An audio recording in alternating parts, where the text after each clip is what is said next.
नमस्कार, आप देख रहे हैं न्यूज 24 राष्ट्र की बात में आपका स्वागत। आपके साथ में हूं मानक गुप्ता। मैं अभी भी मुंबई में हूं क्योंकि महाराष्ट्र में आपको पता है इस बार का विधानसभा चुनाव इतिहास में सबसे मुश्किल, सबसे दिलचस्प चुनावों में से एक होने जा रहा है। पहली बार महाराष्ट्र के इतिहास में 3 पार्टियां इधर हैं, बल्कि उससे भी ज्यादा कुछ छोटी पार्टियां भी, और दूसरी तरफ भी 3 पार्टियां हैं। आमने सामने की ये टक्कर क्या गुल खिलाएगी, उस पर हमारी नजर रहेगी। लेकिन महाराष्ट्र के साथ साथ आपको भी पता है पूरे देश में उपचुनाव हो रहे हैं। करीब 50 सीटें हैं जिन पर उपचुनाव हो रहे हैं। उत्तर प्रदेश की 9 सीटों पर बायपोल अब गर्म होता जा रहा है क्योंकि मुख्यमंत्री योगी आदित्यनाथ अब चुनावी मैदान में उत्तर प्रदेश के लिए उतर चुके हैं। उन्होंने यूपी की 9 सीटों के लिए अपना प्रचार अब धुआंधार तरीके से शुरू कर दिया है। योगी आदित्यनाथ बीजेपी के स्टार प्रचारक हैं। वो महाराष्ट्र में भी प्रचार कर रहे हैं, झारखंड में भी प्रचार कर रहे हैं, लेकिन अब उन्होंने यूपी को संभालने का मन बना लिया और यूपी की 9 सीटों पर अपना प्रचार कल से शुरू कर दिया। अब जाहिर है जब यूपी की 9 सीटों का प्रचार शुरू होगा तो योगी आदित्यनाथ के निशाने पर होंगे अखिलेश यादव और राहुल गांधी।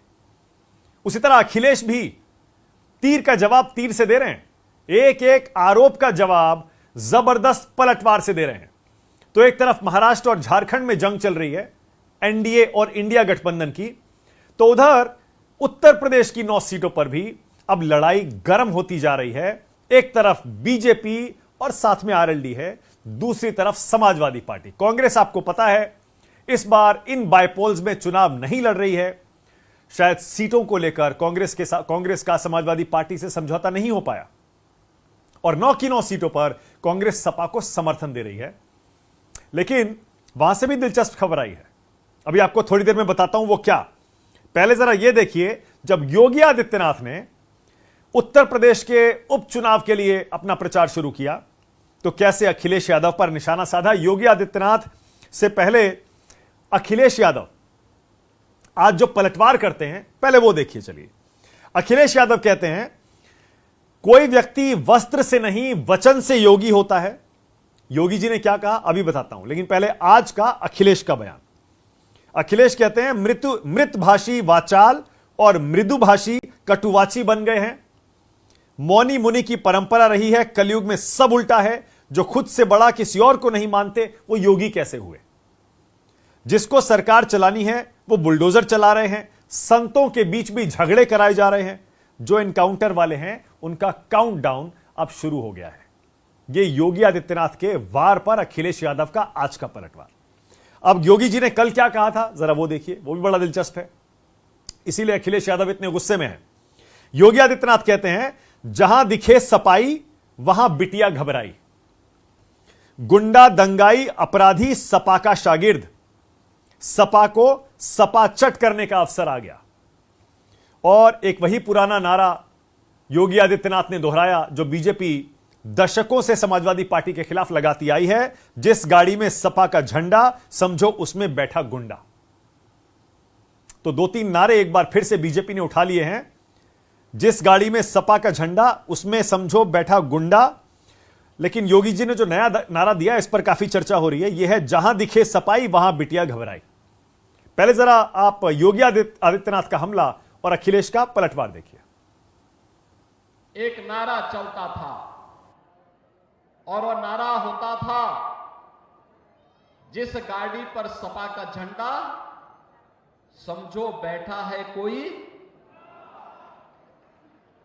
और बहनों और भाइयों, आज मैं कह सकता हूं कि जहां दिखे सपाई वहां बिटिया घबराई। जो एनकाउंटर वाले हैं उनका काउंटडाउन शुरू हो गया है। अब वो सरकार में उतने दिन नहीं रहेंगे जितने वो सरकार में रह चुके हैं। इसी वजह से आप देखते होंगे उनकी भाषा बदल गई है। उनको सोचने समझने का तरीका भी बदल गया है। और सच्चाई तो यह है कि मन की कुटिलता ही वचन की कटुता बनती है। और व्यक्ति वस्त्र से नहीं वचन से योगी होता है। योगी आदित्यनाथ ने अखिलेश यादव और राहुल गांधी पर चुटकी भी ली है। वो कहते हैं कि इन दोनों में खटपट चल रही है, इशारों इशारों मतलब ये कह रहे हैं तलाक हो गया इन दोनों का। लेकिन अब लखनऊ में कांग्रेस दफ्तर के बाहर एक बड़ा सा पोस्टर बैनर लगाया गया है जिसमें यह इशारा किया गया है कि इन 9 सीटों के उपचुनाव के लिए राहुल गांधी और अखिलेश यादव ज्वाइंट कैंपेन कर सकते हैं, साझा प्रचार कर सकते हैं। जरा सोचिए, उत्तर प्रदेश में 9 सीटों के इस उपचुनाव में सीट शेयरिंग कांग्रेस और समाजवादी पार्टी में नहीं हो पाई। कांग्रेस ने कहा हम लड़ेंगे ही नहीं, हम समाजवादी पार्टी को 9 की 9 सीटों पर समर्थन देंगे। लेकिन ऐसे में अगर ज्वाइंट कैंपेन करते हैं राहुल गांधी और अखिलेश यादव, इससे क्या संदेश जाएगा? संदेश यह देने की कोशिश है कि इंडिया गठबंधन एकजुट है, क्योंकि देश के कई राज्यों से ऐसी खबरें आई थी लोकसभा चुनाव की हार के बाद कि छोटे दल, रीजनल पार्टीज कांग्रेस से अलग हो रहे थे, जैसे आम आदमी पार्टी और भी 2-3 जगह। ऐसे में अखिलेश और राहुल अगर मिलकर प्रचार करते हैं तो जाहिर है सिर्फ निशाने पर उत्तर प्रदेश नहीं है। जैसा मैंने बताया, महाराष्ट्र की लड़ाई चल रही है, झारखंड की चल रही है और देश में कई और सीटों पर उपचुनाव हो रहे हैं।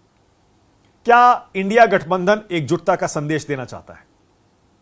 तो ये जो कांग्रेस दफ्तर के बाहर पोस्टर लगा है, इसमें दोनों की फोटो है और उसमें लिखा है बटेंगे तो कटेंगे का एक तरह से जवाबी नारा है। उसमें लिखा है हम इंडिया गठबंधन के सिपाही, यूपी में मोहब्बत की दुकान खोलेंगे। योगी जी का नारा है, बटेंगे तो कटेंगे, सब जगह कह रहे हैं वो। अब कांग्रेस दफ्तर के बाहर पोस्टर में लिखा है राहुल अखिलेश की फोटो के साथ, हम इंडिया गठबंधन के सिपाही, यूपी में मोहब्बत की दुकान खोलेंगे। उधर बीजेपी ने भी पूरी ताकत इस बार इन 9 सीटों पर लगा दी। लोकसभा चुनाव में बीजेपी हारी उत्तर प्रदेश में, समाजवादी पार्टी इंडिया गठबंधन आगे निकला।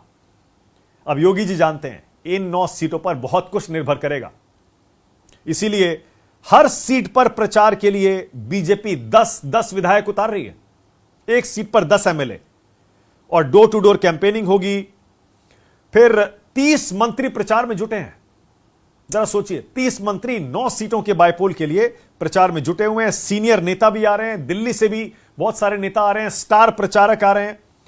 और बीजेपी बिल्कुल पन्ना प्रमुख, एकदम जमीन के स्तर पर जाकर वहां से लेकर और केंद्र सरकार दिल्ली तक के मंत्रियों को इस चुनाव के प्रचार में उतार रही है। यानी उत्तर प्रदेश की लड़ाई कहीं ना कहीं दोनों ही पक्षों के लिए प्रतिष्ठा का सवाल भी बन गई है। इसीलिए राष्ट्र की बात में अब आज का सवाल आपकी स्क्रीन पर। आज का मेरा पहला सवाल, राहुल अखिलेश साथ उतरेंगे, क्या चुनाव का रुख बदलेंगे? और दूसरा, क्या 9 सीटों से पता चलेगा 27 का विजेता? आज मेरे साथ राष्ट्र की बात में बीजेपी से शिवम त्यागी हैं, मेरे साथ समाजवादी पार्टी से अनुराग भदौरिया, कांग्रेस की तरफ से प्रियंका गुप्ता आज मेरे साथ हैं, मेरे साथ बीएसपी की तरफ से डॉक्टर एमएच खान बोलेंगे, एआईएमआईएम की तरफ से शोएब जमई की एआईएमआईएम, और समाजवादी पार्टी सिर्फ उत्तर प्रदेश ही नहीं, महाराष्ट्र में भी कई सीटों पर अपनी ताकत आजमाने के लिए उतरे हुए हैं। और आरएलडी की तरफ से मेरे साथ अनिल दुबे आज राष्ट्र की बात में शामिल हैं। आप सभी का स्वागत।